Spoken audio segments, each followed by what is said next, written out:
புதினா சட்னி எப்படி செய்யறதுன்னு பார்க்கலாம். கொஞ்சோண்டு புதினா, கொஞ்சம் கருவேப்பிலை, கொஞ்சம் கொத்தமல்லி, 2 பச்சை மிளகா, ஒரு துண்டு இஞ்சி. இந்த புதினாவையும் இந்த கொத்தமல்லி, கருவேப்பிலை, பச்சை மிளகாய், இஞ்சியெல்லாம் வாஷ் பண்ணி எடுத்துக்கலாம். ஸ்டவ் பற்ற வச்சுக்கலாம். கொஞ்சமாக ஆயில் விட்டுக்கலாம். இஞ்சி சேர்த்துக்கலாம். பச்சை மிளகாய் 2 லைட்டாக கலந்து விட்டுக்கலாம். வெடிக்கும் பச்சை மிளகாய் கொஞ்சம் பார்த்து. கொஞ்சம் புதினா, கருவேப்பிலை போட்டுக்கலாம். கொத்தமல்லி இதை வதக்கலாம். நம்ம போடும்போது எவ்வளோ போட்டோம், இப்போ எவ்வளோ தண்ணிலாம் வற்றி எவ்வளோ கம்மியாகிடுச்சு பாருங்கள்.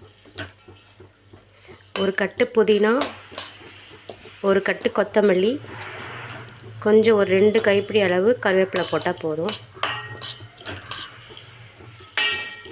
நல்லா தண்ணியில் வற்றுற வரைக்கும் நல்லா வதங்கட்டும். நல்லா வதங்கிடுச்சு. ஸ்டவ் ஆஃப் பண்ணிட்டு இதை கொஞ்சம் ஆற வச்சு எடுத்துக்கலாம். நல்லா ஆறிடுச்சு. இப்போ வந்து மிக்ஸியில் போட்டு நல்லா அரைச்சி எடுத்துக்கலாம்.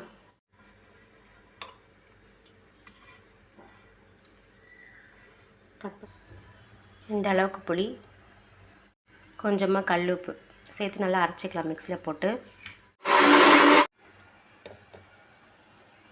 இந்த அளவுக்கு பேஸ்ட்டாக நல்லா மைய அரைச்சி வச்சுருக்கேன். இதை இப்போ தாளிச்சிக்கலாம். கொஞ்சமாக ஆயில் விட்டுக்கலாம்.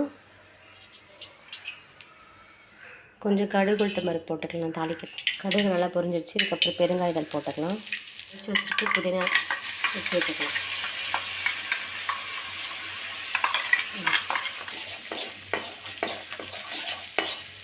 சாப்பாட்டுக்கு, இட்லி, தோசைக்கு வச்சு சாப்பிட்டா ரொம்ப நல்லாயிருக்கும். அவ்வளோதான், புதினா சட்னி ரெடி ஆகிடுச்சு.